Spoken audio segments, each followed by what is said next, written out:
Tyrion Lannister stood on the cold stone floor of one of the Eyrie's higher cells, his breath misting in the thin air as he considered the circumstances that had led him there. The sky cells were a special kind of torment. 3 sheer, open walls and a deadly fall that could claim a man the moment sleep or misstep took him. The wind shrieked at him, tugged at his cloak. It would have been so simple, he thought, to tumble forward and let the veil take him. Yet Tyrion was not a man who gave up easily, and even as the fierce gusts threatened to shove him over the edge, his mind churned with possibilities and half-formed plans. He had demanded a trial by combat once he realized the hopelessness of pleading with Lysa Arryn, Catelyn Stark, and the unyielding rules of the Eyrie. He had thought to rely on a Sellsword's cunning blade, on that tall, dangerous man he had first encountered on the road, the one with the swagger of someone who had killed many times and might do so again for the right price.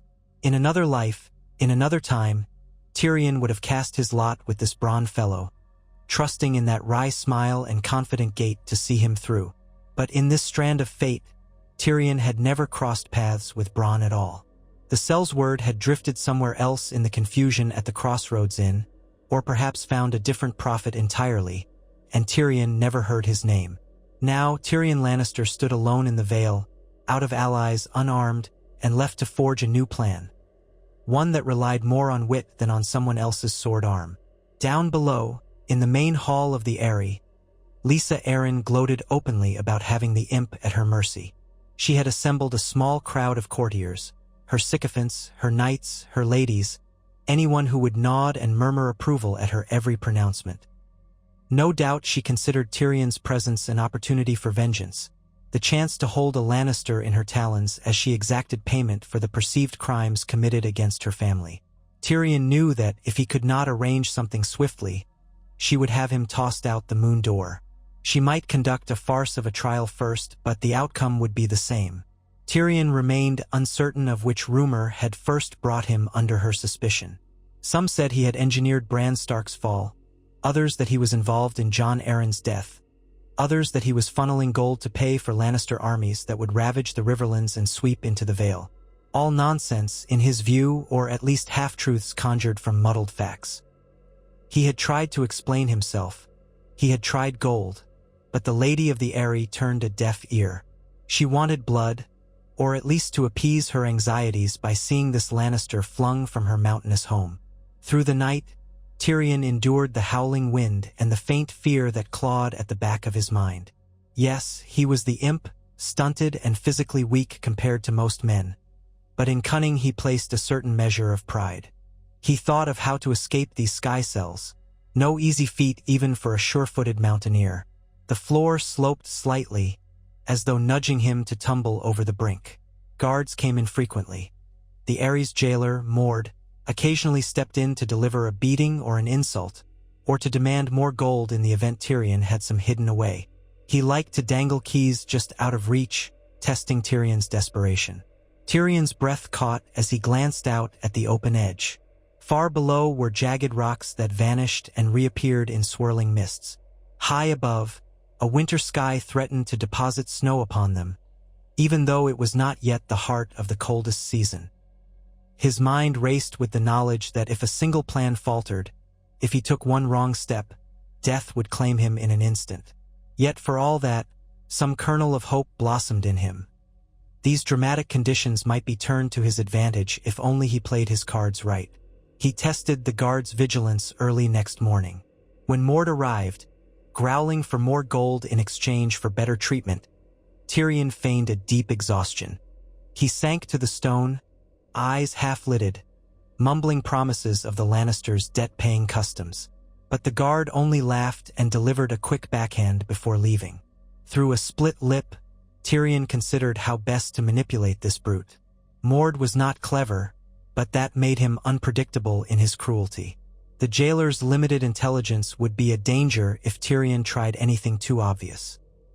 He spent several hours in the cell, pensive, with the wind scouring his face, drawing tears from his eyes that had nothing to do with sadness. The Vale was lovely, in its cold, distant way. If he managed to survive this ordeal, he would remember the savage majesty of it. Tyrion recalled, almost wistfully, how he had once remarked to Bronn, in another turn of time, that the Eyrie's ring of peaks was too spectacular to describe. Now there was no Bronn at his side, no cutthroat with a sword arm. His escape had to come from cunning alone. Late that morning, a pair of guards came to escort him from the cell, and he walked between them with as much dignity as a battered dwarf could muster. They took him before Lysa Arryn once again. She sat in the high seat, her face pale and almost as cold as the wind outside, yet with a tremor beneath her eyelids that betrayed her fraying nerves. Next to her stood Ser Vardis Egen, a loyal, stolid knight who looked every inch the part of a man sworn to House Arryn. And by her side, swathed in furs, was her son, Robert Arryn, lord of the Eyrie in name, though a sickly boy with wide, watery eyes. The child was also a source of Lysa's rage and desperation. She sought to protect him from every perceived threat, real or imagined. Tyrion was brought to kneel on the smooth marble floor that ended abruptly in an opening known as the Moon Door. A single push and out he would go to dash against the stones below. But Lysa was not so merciful as to kill him outright. She wanted a show, a confession, a trial. A hush fell across the assembled watchers, each man and woman holding their breath in anticipation of Tyrion's next words. "I am Tyrion of House Lannister," he began, ignoring Mord's rough hand that wanted to push him further down. "I stand accused of crimes I did not commit, though, admittedly, I have committed other mischief in my life." A faint rustling of dissatisfaction from the watchers reached his ears, but he pressed on. "I demanded trial by combat, a right given to any man, noble or commoner, under the laws of the Seven Kingdoms." Lysa's lips curled. "And who will stand for you, imp?" she asked, her voice sweetly mocking. Tyrion's throat tightened. He had no champion. There was no Sellsword with a grin and a talent for murder waiting to volunteer. The lords who had accompanied him were either dead, captured, or had fled. He could not rely on House Lannister's fearsome reputation either, for they were far away in the west, and none of the Knights of the Vale would risk their own station by fighting for a Lannister they deemed guilty. He feigned confidence regardless. "I shall find someone," he said, letting a flicker of amusement cross his face. "Any man who stands for me may name his price. My family's coffers are not inconsiderable." A low murmur passed through the gathered onlookers. Some of the lesser knights and freeriders might have dared if Bronn had been among them. But Bronn was nowhere here, never had been. Besides, Lysa's malice was well known in these halls. Most men had the sense to stay silent. Tyrion's eyes flicked from face to face, searching for any spark of avarice or sympathy. There was none. "I see," Lysa said, her tone victorious. "No one will stand for you, Lannister. That is your answer. Perhaps a confession is more to your liking." "I confess that I am thirsty," Tyrion replied, voice unwavering. "A glass of your fine wine might loosen my tongue to speak some vile truths."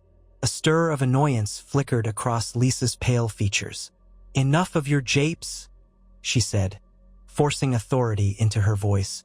"Guards, take him back to the sky cells until he is ready to truly confess." Tyrion was yanked to his feet. He went meekly, letting them drag him off, but his mind was already slipping into gear. Tomorrow or the next day they might well toss him out the Moon Door. If not for the sake of the law, then for the sake of the spectacle. He began to think that if he could not find a champion, perhaps he could find a path away from the Eyrie altogether. But that meant circumventing the high walls, the well-guarded gates, and the precipitous mountainside. When next he was alone in the sky cell, he let his eyes wander along the stone behind him, noticing the uneven mortar, the cracks in the blocks. He recalled tales he'd heard of how the Eyrie was built. Some said it was part castle, part nest, nearly impossible to scale from the outside. But from the inside, was there a secret path, a chute, a tunnel, or some structural weakness that could be exploited? He had to consider every possibility. On his second night in the sky cell, Tyrion found himself visited not by Mord but by a young servant boy. The lad pressed a cup of water into Tyrion's hand, wide-eyed, silent. Then, with a quick flick of his gaze, the boy whispered, "You truly have gold?" Tyrion sipped the water and let out a low chuckle. My family's name is Lannister. We do not lack for coin. Why do you ask, friend? The boy's cheeks colored at being called friend by a lord, or at least by someone of noble blood. My father might stand for you, the boy said in a timid rush. If the price is right. Tyrion's brows arched.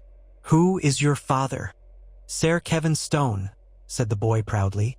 Though the father's name was faintly ignoble, Stone was a bastard name in the Vale. He's not a great lord, but he's a good fighter.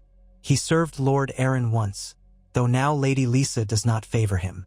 He wants no trouble with her, but he needs gold.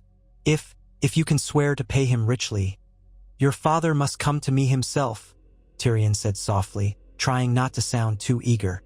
He placed a comforting hand on the boy's shoulder. Bring him tonight or tomorrow. We will speak. The boy nodded quickly and darted away, leaving Tyrion alone with a spark of hope. If a hedge knight or lesser knight was desperate for coin, perhaps Tyrion could buy a champion after all. But he had to face the fact that his champion would be fighting Ser Vardis Egen or another knight of Lysa's choosing. The Vale's knights were no trifling opponents. Tyrion had never seen Ser Kevin Stone fight, and the man might just be some half-skilled father looking for silver to feed his brood. That could lead to a humiliating or deadly end for them both. Still, better that than the certain doom of the Moon Door. Tyrion's cunning mind began turning out possibilities. Ser Kevin might stand a chance if Tyrion coached him with the right strategy. If the man was mobile enough, he might take advantage of the Eyrie's smaller fighting area and lure an opponent into an ill-timed strike. But no, that seemed too uncertain. It was a risk. Tyrion liked to measure his risks carefully, even if desperation forced his hand. The next day, however, Ser Kevin Stone never appeared. Nor did the boy. Tyrion waited in tense anticipation, each hour dragging, as his stomach growled with hunger and the wind rattled his bones. But the day turned to dusk, and dusk to dawn, with no sign of a would-be champion. Instead, Tyrion found himself once more dragged before Lady Lysa.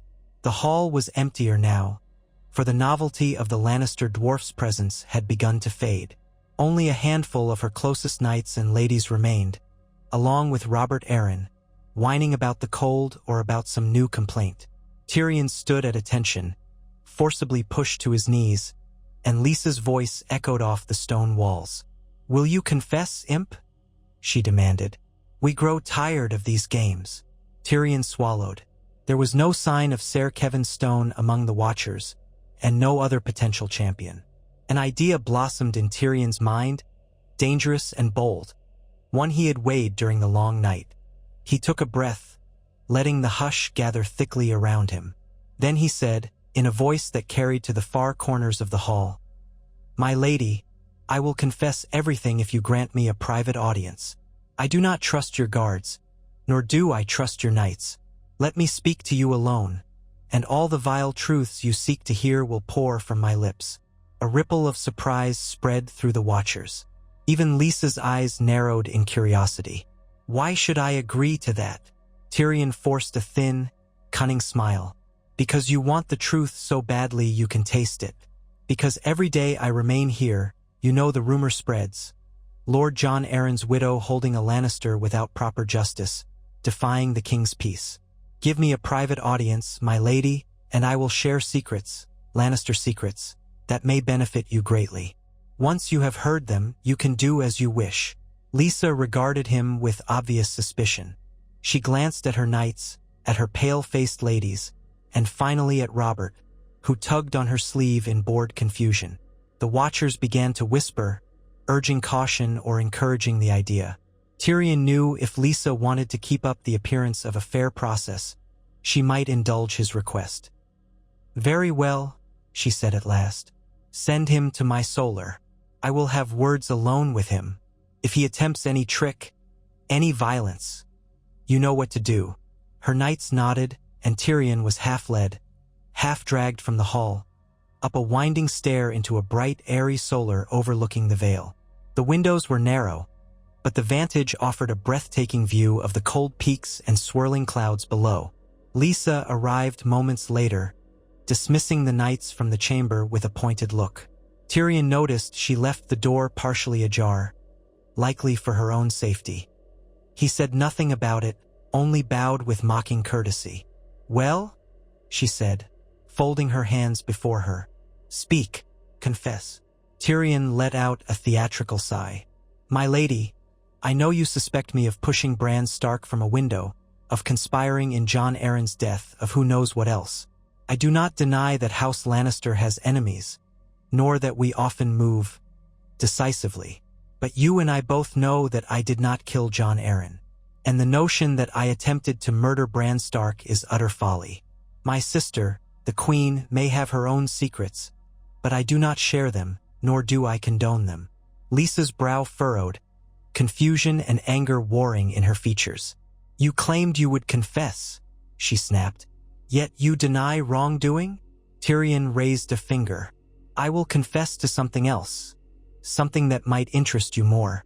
You want the Vale safe, yes? You want your son, your precious Robert, to reign here without threat from the Lannisters, from the Iron Throne, from the Starks. You are afraid, my lady, and rightfully so. There is war in the air, perhaps. Tensions rise. If you release me, if you let me go back to my family, I can ensure that the Vale remains unmolested." She stared at him, lips tightening. "The Vale does not fear the Lannisters, but it fears war," Tyrion countered. "And your armies are not so numerous as you might hope. The high ground is an advantage, yes, but eventually trade routes can be cut. Supplies starved, your precious child forced to endure hardship. Imagine, if you will, a letter from me to my father, describing how kindly I was treated by Lady Lysa Arryn. That letter might convince him to direct his forces elsewhere, to treat with the Vale in friendlier terms. In short, my lady, I can help protect you and your son. If you let me go." Her eyes flicked to the open window, the precipitous drop beyond, and then back to Tyrion's face. "You assume much," she said coldly. "You assume I have any desire to treat with your father, that I would believe your words. I assume you are a mother first," Tyrion said gently, "and mothers protect their children. Is that not so?" She hesitated, gaze trembling. The mention of Robert was always a sure way to reach her. "I will not be swayed by your honeyed tongue, imp," she murmured. "Tell me why I should trust you." "You need not trust me fully," Tyrion said, allowing a hint of gravity to enter his tone. "I am offering you an alternative to certain conflict. My father is a calculating man. If I reappear at his side, praising your mercy, he will see an advantage in forging a less hostile bond with the Vale. Is that not worth considering?" She stiffened and looked away. Outside, a sudden swirl of wind set the shutters rattling, and Tyrion wondered if this was his chance. Perhaps with a little more pressure. Before he could press her further, however, a knight's voice echoed from the hallway. "My lady, Ser Lyn Corbray approaches. He returns from a tour around the Vale. He asks to speak with you urgently." Lysa's expression darkened. She turned her back on Tyrion, stepping into the corridor to speak with her knight in low, urgent tones. Tyrion strained to hear but caught only a few words. "Band of outlaws, attacked a supply. They demand." Then the words became too muffled to discern. A sliver of hope flickered in Tyrion's mind. If there were outlaws in the Vale, that might mean the knight's attention would be diverted. Perhaps the outer gates would be opened and closed more frequently, giving him a chance to slip out. Or, if the outlaws were bold, they might cause enough chaos for Tyrion to escape in the confusion. He began to form a plan, one that would hinge on him sowing the seeds of such confusion at precisely the right time. Lysa returned with a vexed expression. She eyed Tyrion. "It seems we have more pressing concerns than your trial.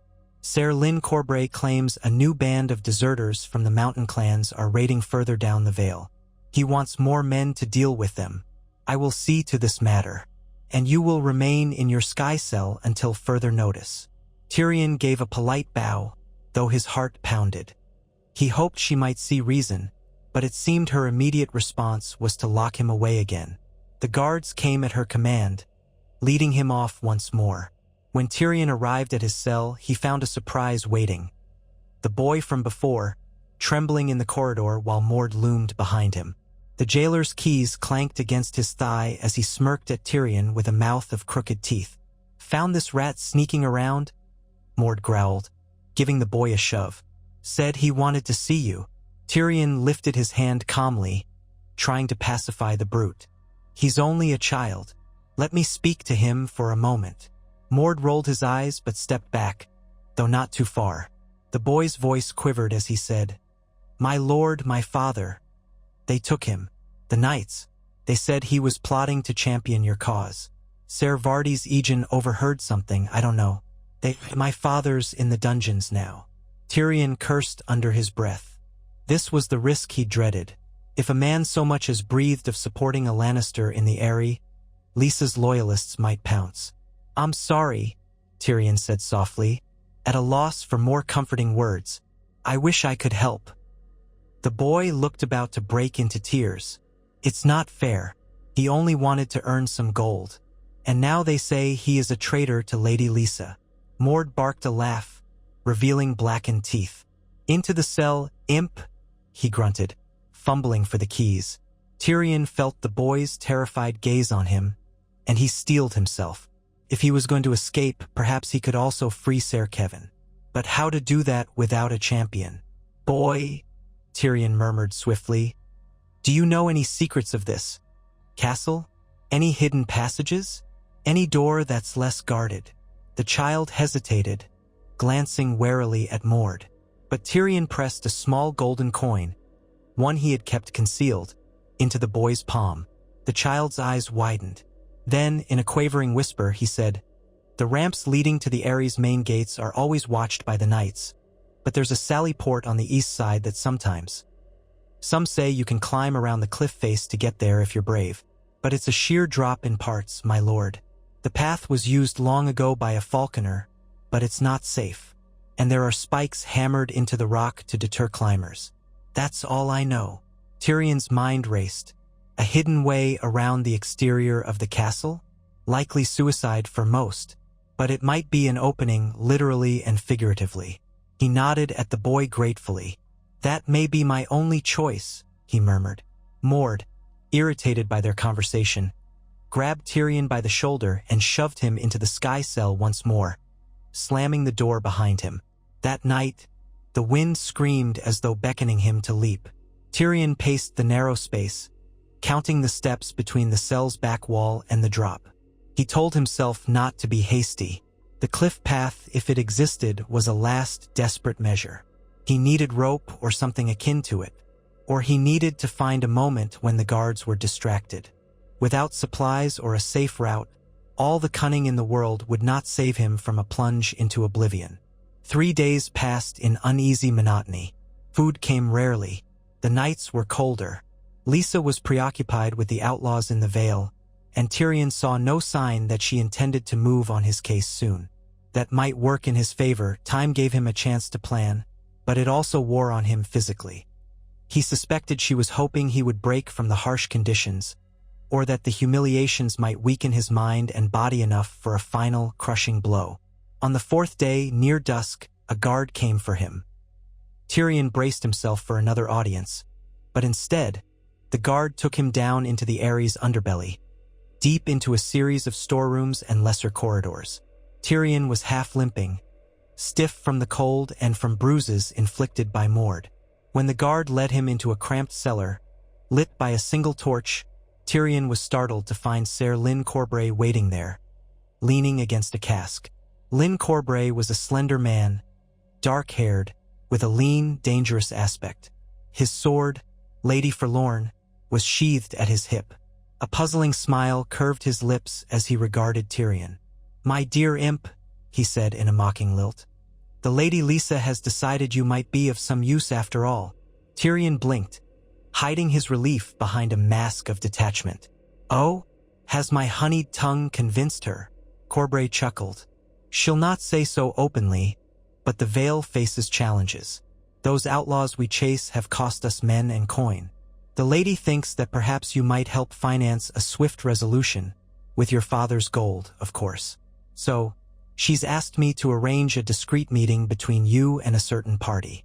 You are to convince them that the Lannisters will pay well for your release. Tyrion's mind whirled. So Lysa wanted to extort him more directly. If that was the case, perhaps he could spin this to his advantage. And if I refuse?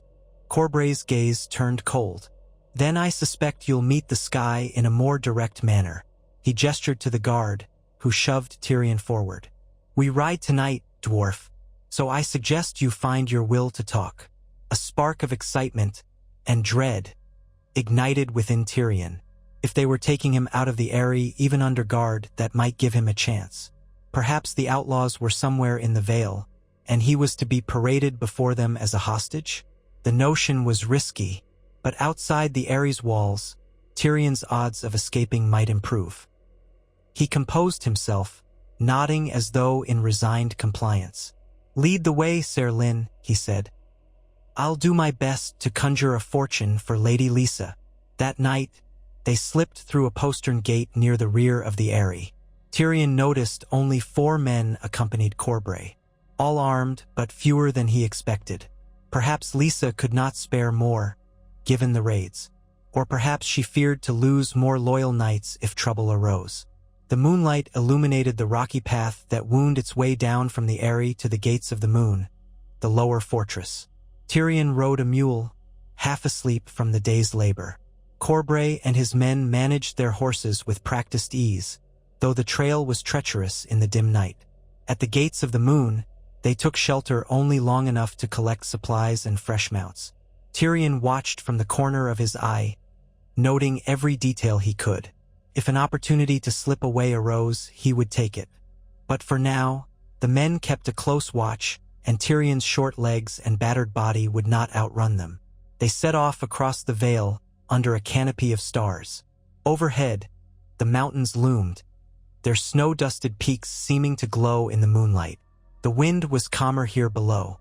Tyrion breathed deeply, grateful to be free of the sky cells biting cold.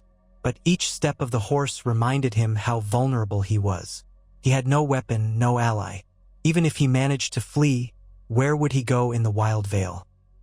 He'd be as good as dead if the mountain clans found him, or if he lost his way in the savage crags. After a few hours, Lyn Corbray signaled a halt.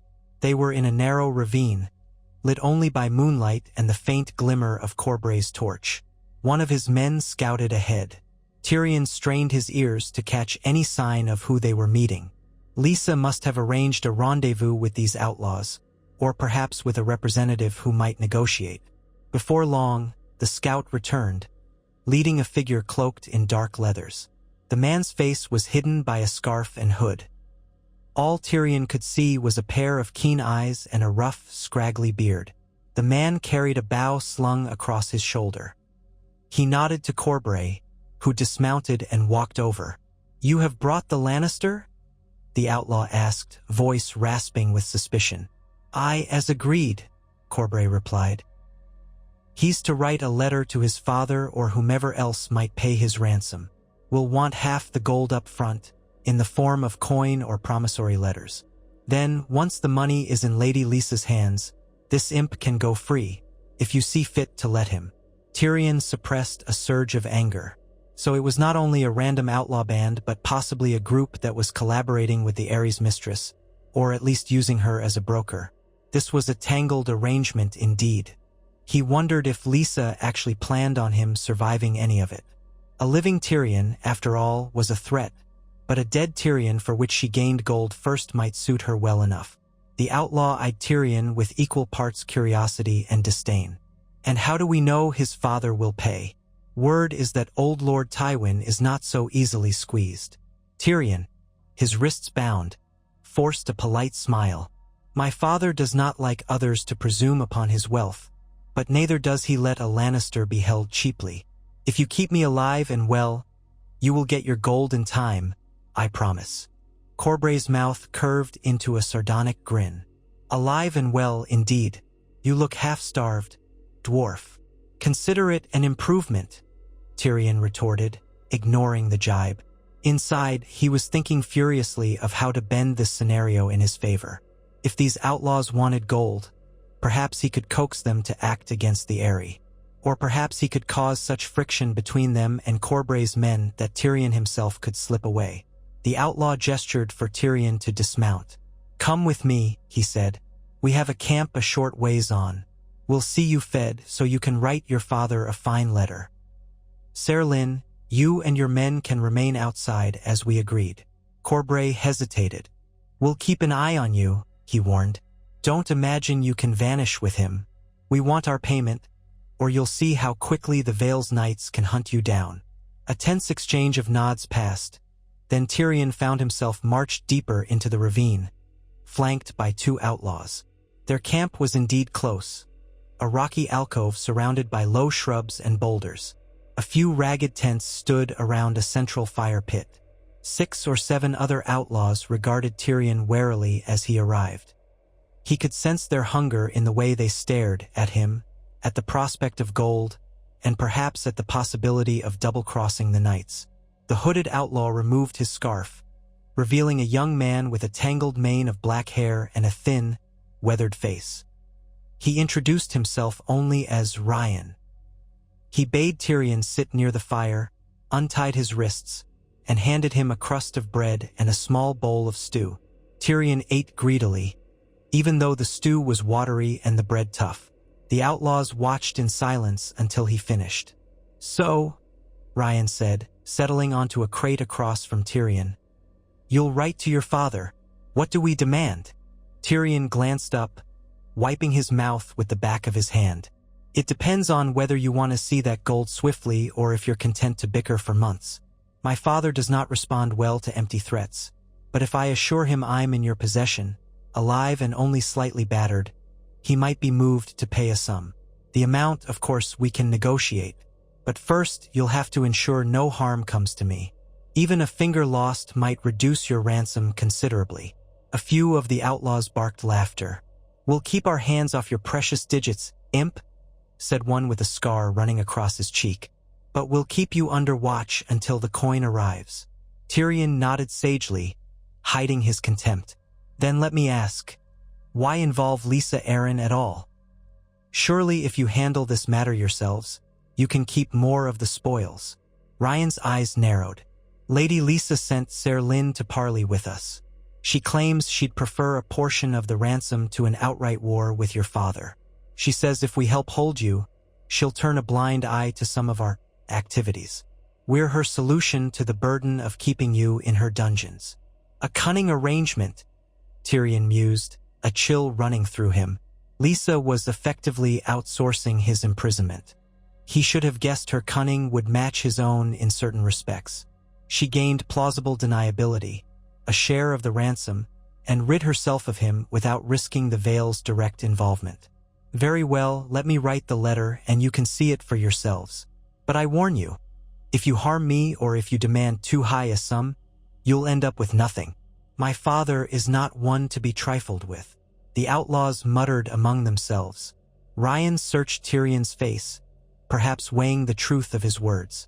At length, Ryan nodded. "One of our number can write, but not as finely as a lord. We'll have you draft it and then we'll send a rider. Or perhaps we can use a raven, though we haven't a trained maester for that. A rider might be best."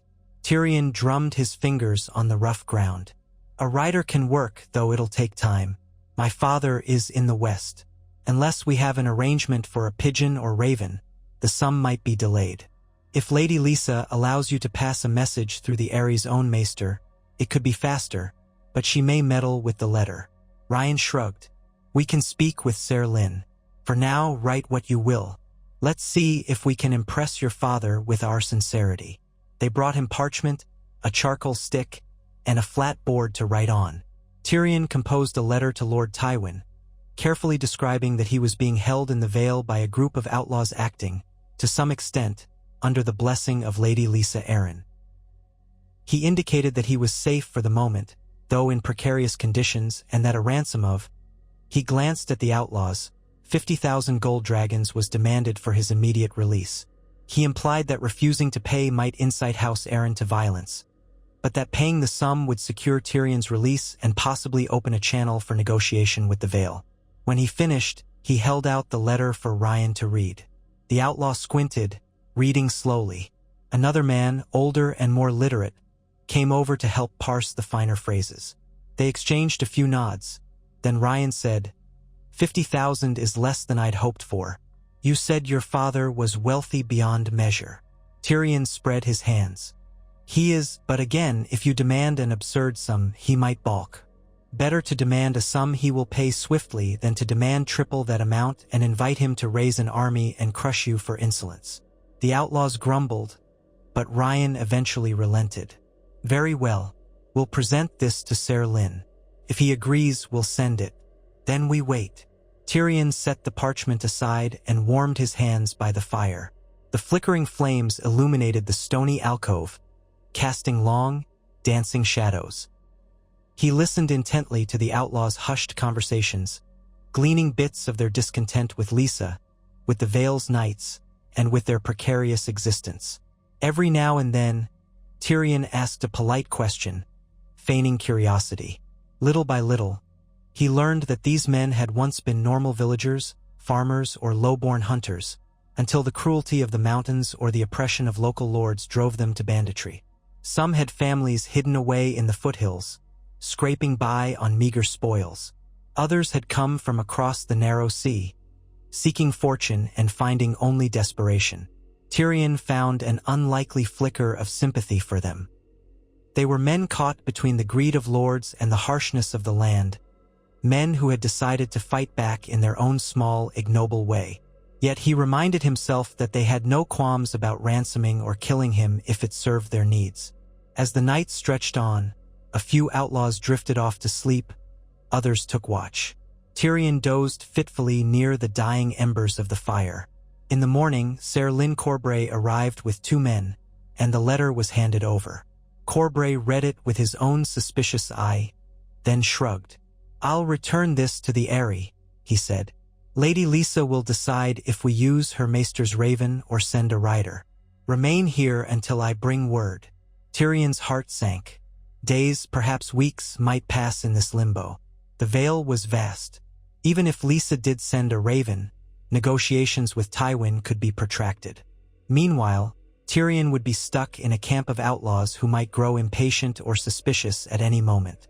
Moreover, even if the ransom was paid, who was to say Lysa and the outlaws would truly let him go free? He imagined a scenario in which Tywin's gold arrived, only for them to kill him anyway and keep the coin. Yet an idea glimmered at the back of his mind. The outlaws wanted gold. Lysa wanted him out of the Eyrie without incurring direct blame. Ser Lyn Corbray was likely here to ensure the Vale got its cut. Everyone wanted money. That was Tyrion's advantage. Gold and cunning. If he sowed the right seeds of doubt, turned the right men against each other, perhaps they would tear themselves apart, leaving Tyrion a chance to slip away. He bided his time. Over the course of the next few days, he made himself somewhat useful, entertaining the outlaws with his sardonic tales, offering suggestions for how they might improve their meager fortifications, and surreptitiously plying them with the possibility of further payments if they would consider working directly for House Lannister. They were receptive to the idea, if the price was right. Meanwhile, Ser Lyn Corbray came and went, sometimes staying for only minutes, other times lingering to speak privately with Ryan and the older outlaw who seemed to co-lead the group. Tyrion eavesdropped as best he could. He heard hints that Lysa was growing restless, that she expected a swift resolution. Tyrion suspected she wanted him gone one way or another, so she could continue her isolation in the Vale unburdened by his presence. On the 5th night, everything changed. The outlaw sentries raised an alarm just after dusk. Tyrion, huddled near the fire, snapped awake. He glimpsed torchlight bobbing on the far side of the ravine, accompanied by shouts. Ryan and the older outlaw leapt to their feet, scrambling to rouse their men. Swords were drawn, bows strung. Tyrion ducked behind a boulder, heart hammering. Over the next few moments, it became clear that a force of Vale Knights had arrived, led by Ser Vardis Egen himself. They had no torches on the main approach, but scouts had circled around to flush the outlaws from behind. Arrows hissed through the night. Tyrion heard a cry as one of the outlaws went down. Chaos erupted as the bandits tried to rally. Tyrion realized he had to move quickly. Caught in the middle, he risked being killed by either side. He scrambled for cover as more arrows zipped overhead. He saw Ryan cursing, shouting for his men to hold steady, while the older outlaw tried to lead a few archers to higher ground. All the while, the clang of steel grew closer. The Vale Knights had the advantage of better armor and discipline. The outlaws were cornered. Tyrion darted between the tents, searching for a route out of the ravine. He noticed a shadow flicker behind him. Someone was following.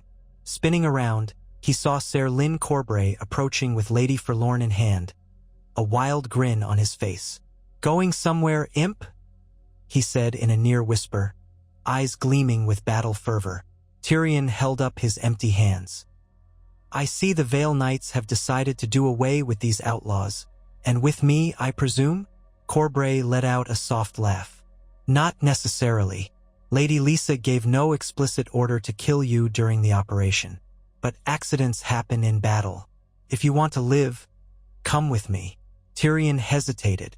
Corbray was as dangerous as any here, but staying put was no option. "Lead on, Ser Lyn," Tyrion said carefully. Corbray gestured for him to follow, weaving through the chaotic encampment. The outlaws were trying to mount a defense, but the Vale Knights advanced from two sides, cutting them down in short order. Shouts and screams echoed. Tyrion tried not to think of the violence, focusing only on his own survival. As they neared the mouth of the ravine, Tyrion glimpsed a cluster of knights on horseback, vantage high. Among them, wearing her cloak of blue and white, was Lady Lisa Arryn herself, though she remained safely back from the fray. Her son was nowhere in sight. Thank the gods. She had come personally to witness the rout, or perhaps to ensure that Tyrion was dealt with. Corbray led Tyrion up a narrow ledge to a vantage point above the fighting. There, they found a handful of Vale men-at-arms waiting, presumably under Corbray's orders. Tyrion's gut tightened at the sight of them, swords drawn, eyes grim. Well, one of them said, "The Lannister is here. Lady Lisa wants him brought forth. Alive, if possible." Corbray looked down at Tyrion. "Will you go quietly? Or do you have some clever plan to wriggle free?" Tyrion's mind raced. If Lisa had launched a surprise assault, it suggested she never meant to let the outlaws keep him for ransom. Perhaps she only used them as a temporary holding pen until she could muster the knights. No matter the reason, Tyrion was about to be returned to her. For what purpose? Would she kill him outright or pretend to bring him to justice? "I'll go quietly," Tyrion lied, feigning resignation. Corbray nodded to his men. "Take him," he said. The men-at-arms advanced, one seizing Tyrion by the arm. Another patted him down for hidden weapons, not that Tyrion had managed to procure any. Tyrion's short legs stumbled as Hay urged him forward, but he managed to keep pace. Below, the ravine was awash in the glow of torches. The outlaws were routed or slain, their camp in tatters. Some bodies lay motionless on the rocky ground, while a few wounded men moaned in the darkness. Tyrion felt a pang of pity, though he reminded himself these men had intended to ransom him. He was half-marched, half-dragged down to the flatter ground where Lisa Arryn waited with a retinue of knights. The last echoes of battle faded as the knights took stock of the dead and the captured. Lisa looked triumphant, wearing a satisfied smile, but when her gaze swept over Tyrion, that smile twisted into a look of pure distaste. "Well, imp," she said, her voice carrying in the hush that followed the conflict. "You have led me on quite the chase, but now you are back where you belong." Tyrion kept his composure, though fear quickened his heart. "Lady Lisa, I am impressed by your skill in playing so many sides at once. It seems you never truly intended to have me ransomed. Did you?" She sniffed. "Ransom might have been profitable, but I did not trust those brigands to uphold any bargain. Nor did I trust you not to beguile them with your false promises. In the end, better to see them dealt with. Now, you will return to the Eyrie and face the justice you deserve." Tyrion opened his mouth to protest, but Ser Vardis Egen arrived at Lisa's side, streaked with the grime of battle. "My lady," he said, bowing quickly, "we have the outlaws either dead or scattered. A few prisoners remain." Shall we execute them or bring them for questioning? Lysa's eyes flicked over the field. Take what prisoners you can. We'll see if any are worth questioning. The rest can feed the crows. As for the Lannister, bind him for the journey back. Let him walk if he can. If not, drag him. Tyrion offered no protest as men-at-arms tied his wrists again. His mind churned, searching for a final gambit. They would return him to the Eyrie. She might allow a token trial, or she might simply throw him through the moon door now that she had disposed of any other entanglements. Time was running out. He realized if he did not act soon, his fate would be sealed. They set off at dawn, forging a path back toward the gates of the moon and the steep ascent to the Eyrie. Tyrion stumbled along, his wrists chafed by the ropes. Lysa rode in a litter, accompanied by Ser Vardis and Lyn Corbray. The Vale men-at-arms marched around them, weary from battle but confident in their victory. Tyrion's thoughts turned to the boy who had once come to his cell, the father rotting in the Eyries dungeon, and all the other casualties strewn in the wake of Lysa's machinations. Near midday, they stopped at a small mountain spring to rest and water the horses. The men-at-arms loosened their grip on Tyrion, though he remained bound. Lysa was discussing something with Corbray out of earshot. Most of the knights were preoccupied with the horses. Tyrion looked around, noticing the terrain. A steep drop on one side, a craggy slope on the other. His gaze lingered on a pile of loose rocks perched precariously above the path. If a small avalanche could be triggered, it might disrupt the group enough for him to slip away. But was that feasible with his hands bound, and with only a moment of confusion as his ally? Before he could form a proper plan, a faint whistle sounded through the air. Tyrion flinched, and one of the knights cried out. An arrow lodged in his shoulder. Instantly, pandemonium erupted. More arrows whined down from higher ground. The Vale men-at-arms scrambled for shields. Lysa shrieked in alarm, and Ser Lyn Corbray yanked Lady Forlorn free in a flash. Tyrion ducked behind a rock, scanning for the source of the attack. On the slope above, half hidden behind boulders and sparse shrubbery, were men in rough attire, mountain clans, perhaps. The Stone Crows or the Moon Brothers or another clan he couldn't name. They howled war cries, loosing arrows and rolling stones down at the party. In the confusion, Tyrion spotted an opening. The men-at-arms were too busy fending off the barrage to keep a close watch on him. Lysa was shrieking for someone to protect her.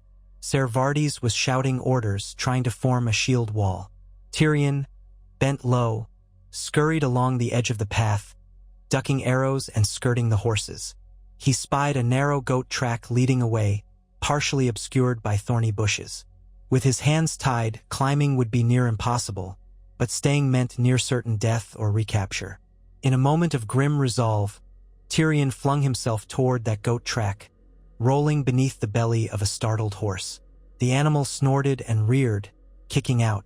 One hoof grazed Tyrion's shoulder, sending a jolt of pain through him, but he kept scrambling, heart pounding. Rocks tumbled around him, dust stinging his eyes. He heard Corbray's voice somewhere behind him, calling out, "Where is the dwarf? Stop him!" But the clang of swords and the hiss of arrows took precedence over a single fleeing captive. Tyrion used that precious chaos to half-stumble, half-tumble down the goat track. The slope was steep and loose underfoot, and he had to rely on his elbows and knees to keep from pitching forward. His wrists burned where the rope bit into them, but he ignored the pain. Stones clattered away beneath him, and he nearly lost his footing. But a wave of adrenaline kept him upright. After a few tense moments, he found a slight leveling out, hidden behind a large boulder.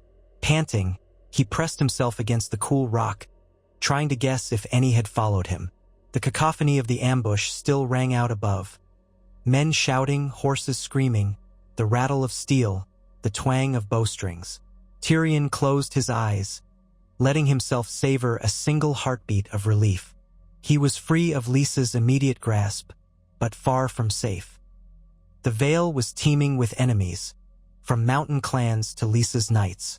He was unarmed, hands bound, wounded. No one would come to his rescue. He had only his wits to rely on, and perhaps a sprinkling of the luck of the gods. Gritting his teeth, he pushed off from the boulder. The path continued down the slope, and he could only pray it led to some form of shelter or a route away from the vale. The wind rustled the sparse mountain vegetation, carrying faint echoes of the fighting above. Tyrion set off down the track, each step a careful negotiation between balance and precarious terrain. Over the next hour, he descended slowly, twisting an ankle at one point, scraping his palms raw as he tried to brace himself with his bound hands. Blood trickled down from minor cuts and scrapes. His fine clothing was torn and soiled, but he refused to surrender to despair. The memory of the sky cells, of Lisa's smug face, spurred him onward. Eventually, the track led him into a narrow crevice between two rising shoulders of rock. The ground here was littered with fallen stones. A trickle of water seeped along the base. Tyrion paused to drink, ignoring how the rope binding his wrists dragged in the mud. The water was cold and tasted faintly of minerals, but it refreshed him. Then he looked around for something sharp. If he could sever his bonds, he might stand a better chance. Luck favored him when he spotted a jagged piece of rock that could serve as a crude blade. He wedged it against the ground, bracing it with his foot, and began sawing at the rope around his wrists. It took what felt like an eternity, his arms aching, sweat beading his brow, but at last the rope parted. Tyrion exhaled in relief, rotating his chafed wrists. He cast the rope aside, gingerly flexing his fingers. They felt stiff, bloodless, but now at least he had freedom of movement again. He picked up the jagged stone, tucking it into his belt in lieu of a dagger. Not much of a weapon, but it was better than nothing. He needed a plan. Wandering aimlessly in the vale would likely lead to death. The high roads were dangerous, the villagers would be suspicious, and Lisa's knights would soon be scouring the area for him. The mountain clans were equally perilous. Tyrion recalled hearing that the clans sometimes took men captive to demand ransom or force them to fight for survival. A captive imp might amuse them. He considered heading back toward the Riverlands, but that would require passing near the Bloody Gate, which was heavily guarded. The best chance might be to skirt the mountains, keep low, and try to reach the Trident or the Neck. But that was a long journey, and Tyrion had no provisions. Another option was to attempt heading west, over the mountains, which was nearly impossible without guides or gear. He sighed. Without Bronn or any other skilled fighter at his side, it felt like a fool's errand. But Tyrion Lannister had cheated death before. Perhaps he could do it again. If only he had a horse, a donkey, or even a passing traveler to rob. But that was a dangerous notion. He might fail and be overpowered.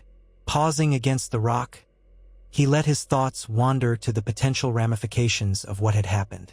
Lisa Arryn's unprovoked slaughter of the outlaws, her attempt to keep him prisoner, and her secret dealings were all dire matters.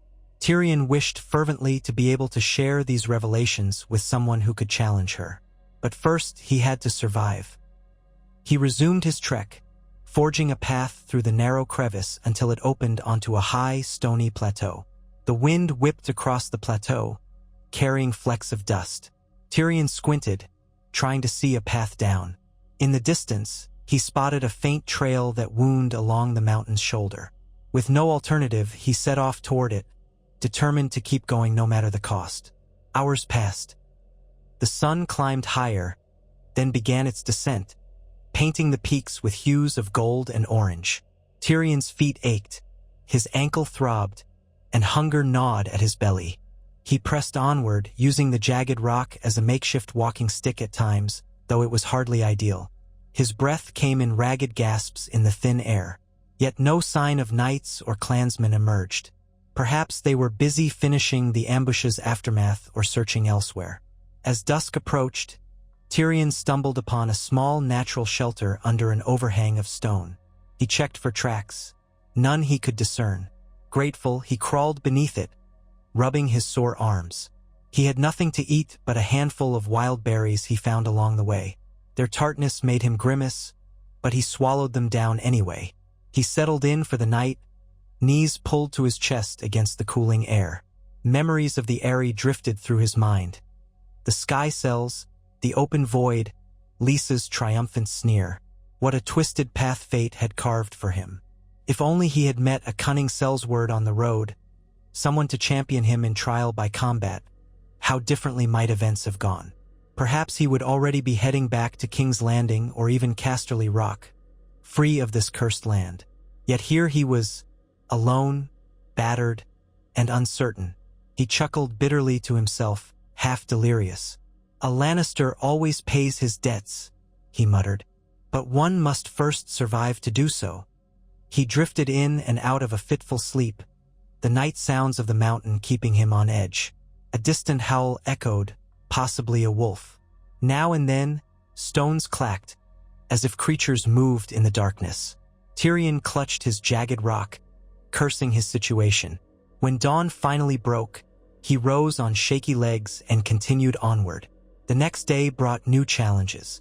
The path wound higher than he anticipated, forcing him to climb over precarious ledges with the sheer drop yawned below. His battered body screamed in protest. Twice he nearly slipped to a deadly fall, but somehow, with trembling limbs and grit, he pressed on. He found a narrow ravine that sloped downward, following its course. Eventually, he emerged at a vantage point that overlooked a greener valley below, likely a lesser region of the Vale or perhaps a pass leading out. Suddenly, a movement caught his eye. Someone else was there, half hidden by the rocks. Tyrion froze, heart thudding. Then a figure rose cautiously, hands held out. A woman, clad in rough leathers, a short bough slung across her back. Her face was smeared with dust and grime, but her eyes were keen. She stared at Tyrion. "Don't come any closer," she warned, her hand drifting to her quiver of arrows. She spoke with a Vale accent. Tyrion stood still, arms at his sides, not wanting to appear threatening. "I mean you no harm," he said. "I'm just trying to get out of these mountains alive. I have no coin, no steel, just this rock." He let the stone drop to the ground, raising his empty palms. She eyed him suspiciously. "You wear noble clothes, or what's left of them. A runaway lordling." He smirked. "A Lannister, if you can believe it. Tyrion Lannister." She frowned. "You jest." "No jest," he replied with a weary shrug. "If you had asked me a month ago, I'd never have guessed I'd be crawling through the mountains alone. But here I am." She hesitated, glancing around. "Are you being pursued? Knights? Outlaws?" Tyrion gave a soft laugh. "Likely both, but I suspect they're far behind by now. I seek only passage away from the Eyrie. If you have any kindness in you, or any willingness to trade safe escort for future reward, I can promise a handsome payment once I return to my family's seat." Her brow furrowed. Words, empty promises. "Perhaps," Tyrion conceded. "But you have nothing to lose by at least guiding me to the nearest village or a safe path. If you wish, you can remain by my side until the gold is in your hands. Or you can leave me to my fate." She regarded him for a long moment, as if weighing the sincerity in his tone. Finally, she lowered her hand from her quiver. "I'm Della. I've been hunting these foothills for deer, though I've found more trouble than game." She nodded to the slope below. "There's a small village a day's walk down that path, but it's suspicious of strangers. Lisa's taxes have driven many to bitterness. If you cause trouble, they'll not hesitate to turn on you." Tyrion gave a wry smile. "Then I shall endeavor to be charming." He bent to pick up his jagged rock, placing it carefully in his belt again. Della watched him, half amused, half concerned. "All right, Lannister. I'll walk you as far as the village. But if you make any trouble, or if knights come looking for you, I'll vanish." "Understood." "Perfectly," Tyrion replied. "I'm grateful for the help, truly. I'd be a fool to turn away an offer of guidance." Thus, Tyrion Lannister embarked on yet another unexpected alliance, guided by a lone huntress through the treacherous passes. The journey would be fraught with danger still. Bandits, suspicious villagers, the ever-present threat of Lisa's knights. But Tyrion had survived the Eyrie, outlasted Lisa's manipulations, and slipped free of the outlaws. Perhaps fortune, fickle though it was, had not entirely abandoned him. As the sun rose higher, casting long shadows across the stony paths. Tyrion cast one final glance back at the lofty mountains behind them, where the Eyrie perched in cold splendor. Though he had not escaped cleanly, he had escaped nonetheless, without ever crossing paths with the Sellsword named Bronn. Fate had taken a different course, leading him through betrayal, outlaws, and a near-death scramble down the goat tracks. Yet he was alive, and for Tyrion Lannister that was triumph enough for now. He turned his face toward whatever lay ahead, forcing one foot in front of the other, the huntress by his side. By wits and will alone, he had carved a path away from the Vale's deadly clutches. The future remained uncertain, but Tyrion was no stranger to uncertainty. In that moment, at least, he felt a strange spark of hope, a sense that his story would continue, one step, one scheme, one breath at a time. And the Eyrie, with its infamous sky cells and illusions of invincibility, faded into the distance, left behind by the imp who refused to die.